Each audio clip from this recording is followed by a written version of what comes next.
He was a renowned psychology PhD the FBI relied on to crack their toughest cases. Yet he was also a convicted cannibal serving a life sentence. Every time he was transferred between prison facilities, the guards wrapped him in chains from head to toe, with a heavy iron muzzle locked over his mouth. No one knew for sure whether they feared his manipulative words or were just worried he might suddenly take a bite out of someone. Even something as routine as delivering a meal left the guards trembling, barely daring to breathe. That's because he wasn't just any inmate. He was the infamous Hannibal Lecter, the cannibal whose name struck fear into everyone who heard it. But how did a monster like him end up behind bars? To understand that, we have to go back to 1980. In Baltimore, a grand symphony concert was underway. On stage, the musicians poured their passion into every note as beautiful music filled the hall. Thousands in the audience were swept away by the performance, unaware that among them sat a terrifying figure, Hannibal the Cannibal, now in middle age. That night, one of the flutists repeatedly made mistakes during the performance. For Hannibal, who demanded perfection in art, it ruined the entire experience. He stared intensely at the man, like a starving predator eyeing its prey. A few days later, Hannibal invited the main members of the orchestra to his home for a dinner party. Around the dining table, the guests enjoyed the exquisite food, laughing and chatting. Eventually, someone brought up the absent flutist, speculating about why he hadn't shown up. What they didn't know was that he'd already been served. Literally, he was the main ingredient in the evening's entree. A woman at the table curiously asked what kind of meat they were eating. Hannibal offered a faint smile.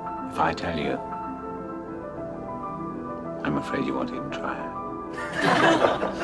The guests burst into laughter, assuming he was joking. No one took him seriously. After the dinner, FBI agent Will Graham unexpectedly stopped by. Hannibal, under the guise of a forensic psychiatrist, had long been helping Will analyze cases. To Will, he was more than a colleague. He was a mentor and a friend. Lately, a string of unsolved murders had left Will stumped, so he came looking for Hannibal's insights. Will, frowning with concern, explained that the killer seemed to be removing the flesh from victims' backs, possibly to eat it. Hannibal's eyes lit up with a glimmer of admiration.